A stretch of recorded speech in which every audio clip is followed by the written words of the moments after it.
Fui chamado para a missão e agora? O que fazer? Fala aí, provocador de milagres. Seja bem-vindo a mais um episódio da nossa série, dos nossos vídeos Desperta Leão, que tem como objetivo compartilhar ideias, dicas e sugestões para você responder o seu chamado, viver o seu propósito, realizando assim a missão que queima no seu coração. Vamos lá? Fui chamado para fazer missões, e agora o que fazer? Qual é o próximo passo?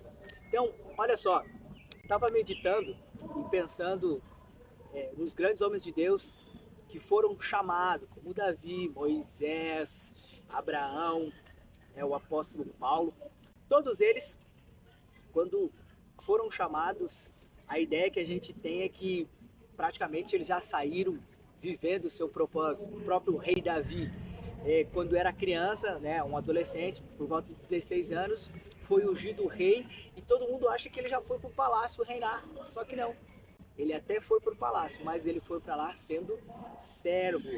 Abraão, Gênesis 12, um texto bastante conhecido, a qual a gente sempre fala que ele foi chamado por Deus, e a ideia que se tem também é que ele respondeu imediatamente, mas provavelmente não. Por quê? Porque geralmente quando a gente vai fazer uma mudança, a gente precisa organizar toda a casa. Então imagina o cenário, Abraão contando para toda a família, juntando todas as suas coisas para então partir.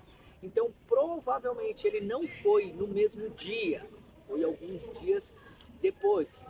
Mas a gente percebe que também teve uma preparação. O próprio apóstolo Paulo, né? Ele fica cego, depois de ter um encontro com Jesus, Ananias ora, as escamas dos olhos dele caem, ele recebe o propósito, e segundo alguns estudiosos, ele ficou 14 anos sendo discipulado. E Moisés? Moisés, né, o libertador, quando ele recebe o chamado e aquilo queima no seu coração, quando ele vê o sofrimento do povo, ele tentou fazer da força do seu braço. E aí o resultado foi um assassinato. Aí ele foge para o deserto de Midian, fica lá 40 anos e então tem um encontro com uma sarça ardente. E mesmo assim, ele não saiu imediatamente para viver o seu chamado. Pelo contrário, ele ainda ficou alguns dias conversando com os líderes maduros para falar acerca daquilo que Deus tinha colocado no seu coração. E por que eu estou te falando tudo isso?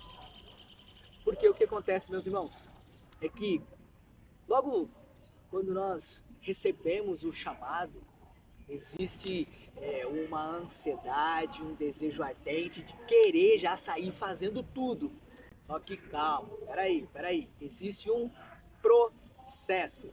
E aí a gente quer compartilhar então algumas dicas de alguns lugares que você precisa passar e o que você vai fazer em cada um desses lugares, baseado nas experiências que nós temos. Sou missionário desde 2014 e a gente cometeu muitos erros, mas graças a Deus o Senhor aproximou grandes homens de Deus próximos a nós e a gente pôde aprender muita coisa bacana. Então a gente quer compartilhar 3 lugares essenciais que você precisa passar para começar a viver o seu chamado.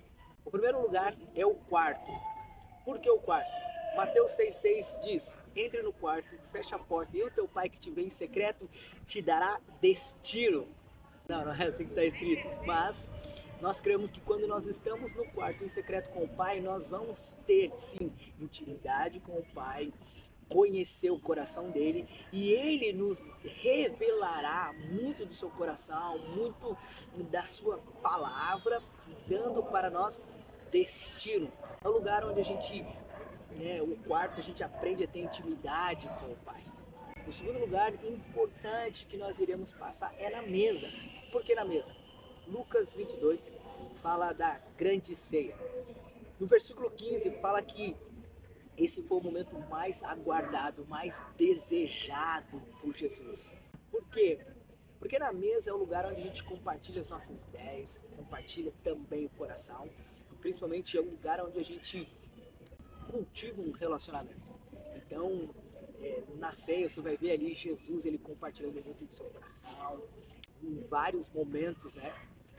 Atos 1,4 vai falar que Certa feita eles estavam partilhando, comendo juntos, e Jesus então liberou a palavra, que está lá em Atos 1:8, que recebereis poder e autoridade para ser testemunhas, enfim. Mas a mesa é um lugar onde a gente vai ter comunhão, se relacionar com Jesus. E depois, outro lugar importante que a gente precisa passar é na montanha. Por que na montanha? Porque Mateus 28, versículo 16, por ali, fala que Jesus estava no monte com os discípulos antes de subir aos céus e ele dá a sua ordem: ide por todo mundo e pregai o evangelho. E a partir dali é que os discípulos, eles esperam em Jerusalém, são revestidos do poder e então eles vão para as ruas. E aí, olha só que interessante, os 3 principais lugares que a gente tem que passar antes de começar a viver o nosso chamado, o nosso propósito, é no quarto com o Pai, na mesa com Jesus, e aí sim, depois de estar na montanha com Cristo, nós iremos para as ruas com o Espírito Santo. Serão lugares onde nós seremos preparados, treinados, forjados. Ixi, poderia falar muita coisa, mas vamos ficar por aqui. Eu tenho certeza que se você passar por esses lugares, já vai aprender muito. Então, nós já vamos finalizar esse vídeo. Eu queria que você comentasse, compartilhasse aí o que mais chamou a tua atenção, o que você achou dessas ideias, dessas dicas, para que a gente possa criar e fazer outros vídeos para ajudar você. A nossa família, não se esqueça, metanoia, mentes que pensam, transformam histórias. Nos vemos por aí. Viva!